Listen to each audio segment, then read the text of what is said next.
ನಮಸ್ತೆ friends, welcome back to our YouTube channel. ನಾನು ಉಷಾ ಸಂತೋಷ್.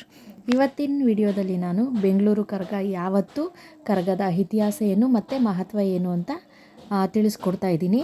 ಅದಕ್ಕಿಂತ ಮುಂಚೆ ಯಾರೆಲ್ಲ ನನ್ನ ಚಾನಲ್ನ ಸಬ್ಸ್ಕ್ರೈಬ್ ಮಾಡದೆ ನೋಡ್ತಾ ಇದ್ದೀರಾ, ಯಾರಾದರೂ ಹೊಸಬ್ರು ನೋಡ್ತಾ ಇದ್ದರೆ ಪ್ಲೀಸ್ ಸಬ್ಸ್ಕ್ರೈಬ್ ಮಾಡ್ಕೊಳ್ಳಿ ಸ್ನೇಹಿತರೆ.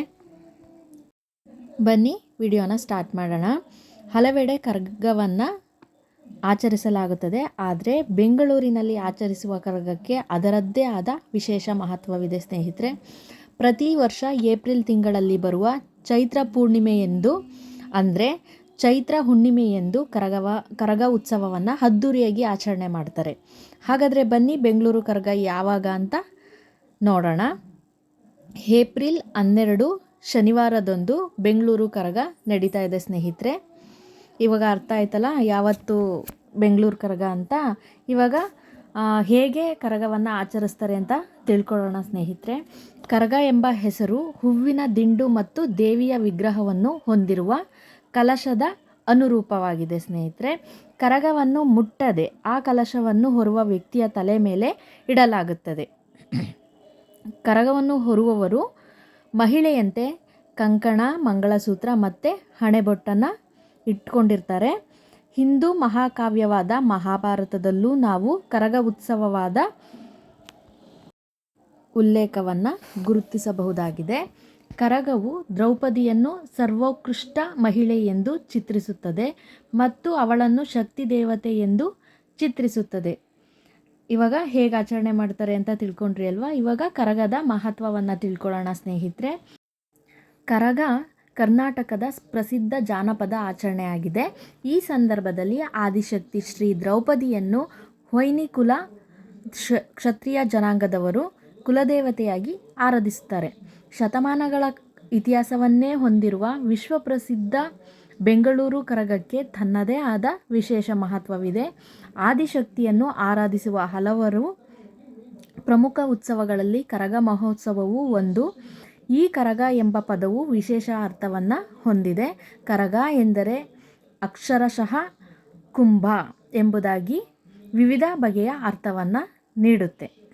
ಕರಗದಲ್ಲಿ ಕ ಎಂದರೆ ಕೈಯಿಂದ ಮುಟ್ಟದೆ, ರ ಎಂದರೆ ರುಂಡದ ಮೇಲೆ ಧರಿಸುವ, ಗ ಎಂದರೆ ತಿರುಗುವುದು ಅಂತ ಅರ್ಥ ಸ್ನೇಹಿತರೆ. ವೈನಿಕುಲ ಕ್ಷತ್ರಿಯರ ವಿವಿಧ ಪಂಗಡಗಳು ದ್ರೌಪದಿಯನ್ನು ಕುಲದೇವತೆಯಾಗಿ ಬೆಂಗಳೂರಿನಲ್ಲಿ ತಿಗಳರ ಪೇಟೆಯಲ್ಲಿ ದ್ರೌಪದಿ ಹಾಗೂ ಧರ್ಮರಾಯ ಸ್ವಾಮಿ ದೇವಸ್ಥಾನ ಇದೆ. ಈ ದೇವಾಲಯದಲ್ಲೇ ಕರಗ ಉತ್ಸವಕ್ಕೆ ಸಂಬಂಧಿಸಿದ ಎಲ್ಲ ರೀತಿ ಚಟುವಟಿಕೆಗಳು ಕೂಡ ನಡೆಯುತ್ತದೆ. ಕರಗ ಹಬ್ಬದ ಆಚರಣೆಯು ಹಿಂದೂ ವರ್ಷದ ಮೊದಲ ತಿಂಗಳ ಸಪ್ತಮಿಯಿಂದ ಆರಂಭವಾಗಿ ಸುಮಾರು 11 ದಿನಗಳ ಕಾಲ ನಡೆಯುತ್ತದೆ. ಈ 11 ದಿನಗಳಲ್ಲಿ 2 ದಿನಗಳ ಕಾಲ ತಾಯಿ ದ್ರೌಪದಿ ತಮ್ಮೊಡನೆ ಇರುತ್ತಾಳೆಂದು ತಿಗಳರ ನಂಬಿಕೆ. ಈ ಆಚರಣೆಯಲ್ಲಿ ಈ ಉತ್ಸವದ ಆರಾಧನೆಯ ಸಂಪ್ರದಾಯವನ್ನು ನಡೆಸಿಕೊಂಡು ಬಂದಿರುವವರು ತಿಗಳರು ಎಂದು ಕರೆಯಲ್ಪಡುವ ವೈನಿಕುಲ ಕ್ಷತ್ರಿಯರು ಕಳಸ ಹೊತ್ತು ನೃತ್ಯ ಮಾಡುತ್ತಾ ದೇವರಿಗೆ ಹರಕೆಯನ್ನು ಒಪ್ಪಿಸ್ತಾರೆ.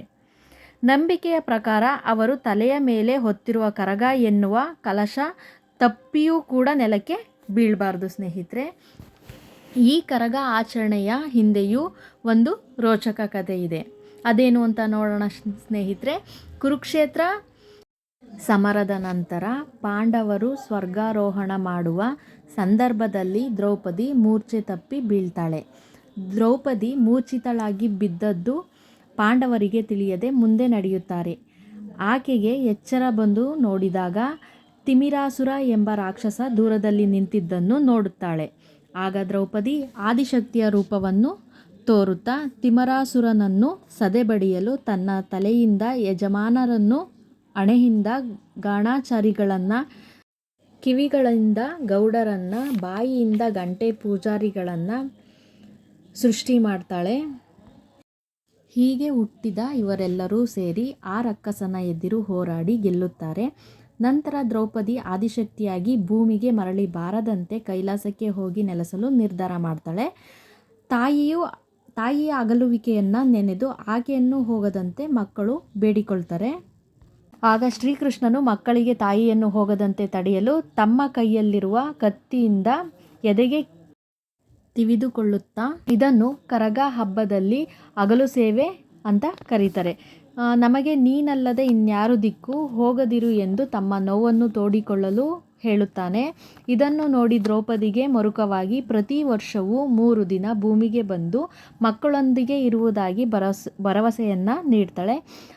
ಆ 3 ದಿನಗಳನ್ನು ಕರಗ ಎಂದು ಆಚರಿಸಲಾಗುತ್ತದೆ.